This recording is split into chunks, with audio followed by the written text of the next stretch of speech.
I am the strongest warrior in The path of the warrior only goes forward. What's going on, everyone? Welcome back to the channel and welcome to another evolution video. This time we're going to be dealing with a demon, which is kind of oxymoronic for this character because, you know, Zhang Liao doesn't have any controversial things about him except for maybe Hefei, where I guess some people would disagree about how nice he was, you know. Woo. Anyway, the Demon of Hefei is up to bat, one of my favorite characters from the series, and we're going to talk about how he has been treated throughout the series. Will he get the same treatment as the other three? I don't know. Let's find out. Alright, starting up with Dynasty Warriors 3. Mr. Frenchman Zhang Liao making a huge impact on the first game, getting 2 major cutscenes and a lot of play. I mean, he's in a bunch of different stuff. He's going to use Escape. Of course, he's got the interchangeable stuff. He's part of Tai Shitsu's death at Hefei because, you know, that's his moment. Along with, you know, attacking Sun Jian. It's a big moment for him at Hefei. And one thing that the games do well, obviously, and they should do it well, is highlight how important he was at the Battle of Hefei. But I like the emphasis on the Battle of Changban here. I like the Hefei cutscene as well. A lot of really good things for Zhang Liao coming out the gate in Dynasty Warriors 3. And for those who haven't seen like any of the previous ones, I started Dynasty Warriors 3 because that's really the beginning of the story development and, you know, character development for these characters. So Zhang Liao had a really good start in Dynasty Warriors 3. Voice acting was decent. You should not be so eager to die. Moveset was great. He looked pretty good. I mean, I don't think there's anybody that was against the way that he looked with his French mustache, and he's got the blue, you know, armor on and stuff like that, looking like a clear-cut general from the time. And I always enjoyed his iteration in Dynasty Warriors 3. Very strong start for him in Dynasty Warriors 3. Moving on to Dynasty Warriors 4. This is probably the weakest showcase for him as a character.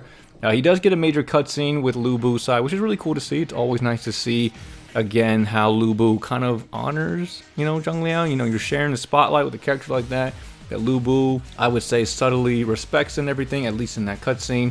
And then after that, he kind of just goes downhill from that. Of course, he gets a tough fake cutscene. He's got to have one in every game, because if he doesn't, I mean, was he really tailored to properly in that game, you know? Imagine you go to Hefei and there's no cutscene for Zhang Liao. That'd be crazy. Anyway, other than that, he doesn't really have, I don't have much else for him. I might be missing a couple things. I checked out his Dynasty Warriors 4 Extreme Legends stage as well. Nothing too significant, to be honest. It didn't deviate or show a different light of him. He was kind of the same. So for me personally, Dynasty Warriors 4 and 4 Extreme Legends was a very light showcasing for Zhang Liao. He seemed to be a tad forgotten, in my opinion, in this game, and I don't have much for him in Dynasty Warriors 4. Definitely dipping down in Zhang Liao's stock. Now, moving on to Dynasty Warriors 5, he reclaims the mantle, reclaiming the throne of being an important character, and he has lots of stuff to play with. Again, a lot of it involves Hefei, and he's had some very iconic moments from this game for the Battle of Hefei. Very good. And again, because Dynasty Warriors 5 focuses on individualized stories, we have a great story of him starting with Lu Bu and then making his way to the, you know, the end of the story with Wei and everything. So it's a really good story for what we had at the time. I love his involvement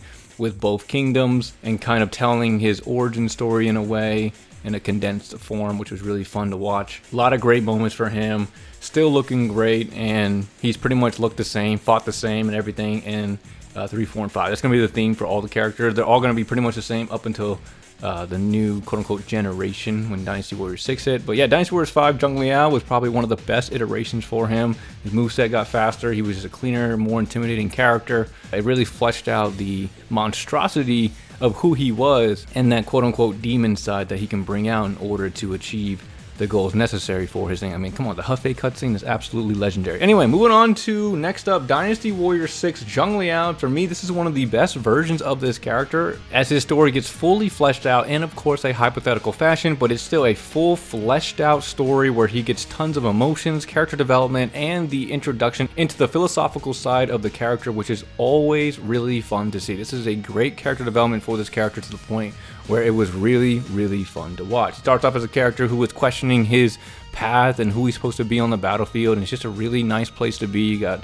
supporting characters trying to help him ascertain what he's supposed to do as a warrior, and by the end of it, he decides that the way he is necessary for now, but eventually he would like to hang up his weapons, his little twin axe things, in order to enjoy a life of peace. As he decided that a warrior's life is not to just needlessly kill and conquer, but it is to provide a better life for those around him, including himself. Finding the virtuous nature throughout the battles is what I got from Zhang Liao's story in Dynasty Warriors 6. And then he's got a lot of content on Dynasty Warriors 6, not just his 10 cutscenes that are given in his story, but he's part of some other characters, Dion Wei, Lu Bu story as well. You got one with Xiahou Dun. Just love seeing the interactions with these different characters, building those relationships with these different people, and just showing how much of a connection this character had to the other characters in the same faction in the story. So it was just really fun to watch that. Dynasty Warriors 6 for me did one of the best jobs when it comes to a storytelling perspective, even though they were all hypothetical. And then of course Zhang Liao in the game looks absolutely fleshed out. He's got one of the best looks in the game. The armor's awesome. I love the twin axe version that he has in this game. I like the shorter tomahawk style twin axe version versus the longer handles that he gets in the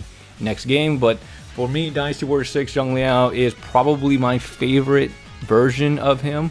I just love everything about him, and the way that he was fleshed out in Dynasty Warriors 6 for me personally has been unmatched ever since. Now moving into Dynasty Warriors 7, definitely a downgrade from the last one, but I like the focus on multiple battles instead of just Hefei and post Hefei. So in Dynasty Warriors 8, which we'll talk about a little bit, they focus heavily on just that Wu, him being a Wu demon and everything like that. But I like Dynasty Warriors 7 that there is more focus on his origin story, the Changban differences, the philosophical needs that he's fighting. Is he okay with just being a blade for his lord, or is there more to him as a person as he discovers more about himself throughout the battles that he fights? Obviously, he finds his resolve at some point in order to partake in the Battle of Hefei and repel it, and to the point where he's so resolute that no matter how many times they come back, they will be defeated each and every time. Instead of having that hesitant nature of, am I doing the right thing?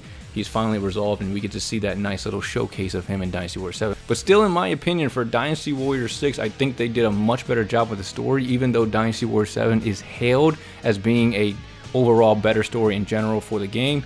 For Zhang Liao just himself, Dynasty Warriors 6 did such a good job with his storytelling, and I wish at some point that they do that with every character in the game, because that would be really cool. They did such a great job in Dynasty Warriors 6. Now moving on to Dynasty Warriors 8, for me, again, not that great because they were focusing so heavily on Hefei. It's probably the worst showing for him since Dynasty Warriors 4. And the other battles that he was a part of, like Shapi and Changban, even when he gives out his legendary philosophical line, "Strength is the ability to make that which you believe in a reality," it still gives this minor supporting type of feel versus having any in-depth moments or development that we saw in the previous games. He kind of just was Zhang Liao, the Hefei guy, versus Zhang Liao, the deep philosophical warrior questioning kind of person, except for that one moment that he had when he was captured at Shapi. I think that's the only line he said in that cutscene too. It's the only line that he got, which was one of the best lines from the entire series, in my opinion. If you guys have seen this video, you know what I'm talking about. Regardless of that, taking away how epic just that one moment is, if we look at it from a holistic standpoint, Zhang Liao in Dynasty Warriors 8 really got taken aback. I mean, he just didn't really have much, and he was just the Hefei guy. For me in Dynasty Warriors 8, he was just the Hefei guy. Like more than half of his content is Hefei, and the other stuff, he gets like brief little lines that aren't really that important. Moving on to Dynasty Warriors 9, he's got a bunch of moments for sure. They were kind of scattered around in terms of what was happening, to the point where it really didn't create a cohesive story. He's just a part of a bunch of endings, and he's got a couple of DLC moments, and it's just kind of all over the place. Of course, he has the dialogue events that dreadfully fill in the blanks, but even still, he had decent moments for 9. He definitely didn't feel as forgotten as the other characters we've done so far, but he definitely was not as important as he was in the previous games. 7, 8, and 9, his look for all games were pretty decent. I actually don't like the way he looks in Dynasty Warriors 7. I thought it was like, Dynasty Warriors 8 was kind of as well. Got a little bit better than 7, but I don't know what it was. I think it was the color pattern that threw me off. A lot of Dynasty Warriors 7 looks weren't that great to me. Probably one of the worst looking games for the characters, in my perspective. Dynasty Warriors 9, he goes back to that armor look. He looks absolutely sick in Dynasty Warriors 9. Very, very good. Voice acting up until Dynasty Warriors 8 was absolutely clean. Dynasty Warriors 8 Extreme Legends, they unfortunately start a terrible trend with this character, giving him the squeakiest voice you can think of. We have returned at last. Not saying the voice acting was bad, but it's just not a great choice for Zhang Liao, I don't think. Maybe they're trying to go back to Dynasty Warriors 3 voice acting, which was good, but it wasn't as... There was a clarity to that squeak that didn't make it sound like the way it does in Dynasty Warriors 8 Extreme Legends. Dynasty Warriors 9 was okay. It was actually, in my opinion, way better than Dynasty Warriors 8 Extreme Legends. There's no greater joy than crossing blades with strong and worthy opponents. And then, of course, like I said, the twin axes being elongated to the point where he's holding it at the bottom of the twin axe and he's able to swing it so crazily. Again, these are crazy characters. It's a fantasy game, I get it. But I really liked when he had the twin axes in Dynasty Warriors 6. I think that was the best version for him. He seemed more finesse. He seemed more precise about his movements and stuff like that versus the giant whirlwind of power that showcases with the twin axes that he has now. Then moving into Dynasty Warriors Origins, unfortunately for me, he just blended in. That's the best way I can put it. There's a few cool moments that he had, but because the game focused on other things, for me personally, he blended in so much to the point where he wouldn't have even interested me if I was brand new to the game, like to the series, and I didn't know how the character was and how awesome he was or what he did in previous games. Like, I just feel like Zhang Liao is the same type of character he's always been, but his delivery or his presence is just a little bit different. Might be his voice, I'm not too sure. You know, the voice isn't too bad. They're going again towards a squeaky 8 Extreme Legends kind of style. It's you, isn't it? I am Zhang Liao. We've met before. I wonder if you remember me. It takes a little bit to get used to, but it's not to the point where it's like detrimental to his character, but it just leads him into a bit of blandness. It's just not the same. He just doesn't hit the same as he used to in some of the earlier games. He looks great, in my opinion, in some of his moments. He looks extremely sharp, like the Guan Yu confrontation. Lord Guan Yu! Or the Guo Jia concern scene. I love the head turn. I mean, everything looked really good there. Lord Guo Jia, you do not look well. And it's very evident by his Bond interactions that they are still choosing for him to be the questioning, philosophical warrior who wants to find his worth and value, which is great, but again, it's just missing that umph that the older version of Zhang Liao had.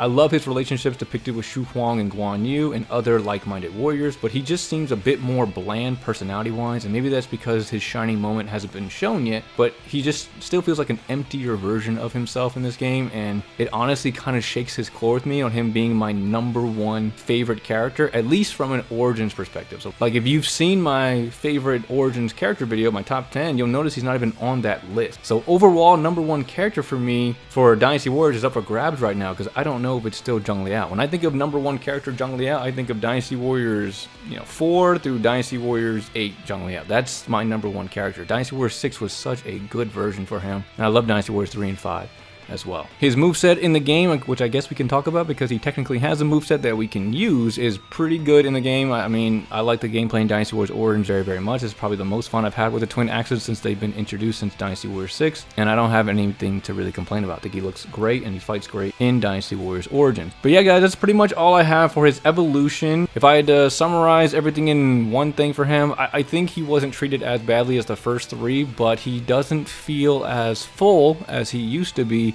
as the game seemed to wane on. From Dynasty Warriors 8 and on, I think his treatment in the game has definitely gotten worse, especially Extreme Legends. Yes, he got more cutscenes, yes, he did more things, but he just didn't seem like the same character that I personally fell in love with from Dynasty Warriors 4 to Dynasty Warriors 8. If you guys like his Dynasty Warriors Extreme Legends voice or even his Origins voice, that's totally fine. I think they're great voice. I think for voice acting wise, it's fine. It's just for me, it doesn't fit the character very well, and it seems to take away a lot of the umph that he had as, Zhang Liao, the demon, the monster, the awesome, badass, but humble and honorable character that honestly made him #1 for me. But that's all I have for Zhang Liao here. He's still one of my favorites. Overall #1 for me, I do not know, so maybe we'll be doing a new video here soon to really try to even out which character is #1, because I really don't know right now. Anyway, appreciate you guys for watching. Hope you all enjoyed the video. If you did, definitely appreciate a like, comment, or subscribe. Let me know down below who you guys want to see next for Evolution. This is the 4th person we've done. We got a lot of people to go through, so whoever you want to see, let me know, and we will do it. Other than that, guys, appreciate you all for watching. Once again, thank you Instant Gaming for sponsoring today's video, and I will see you all in the next video. Thanks for watching.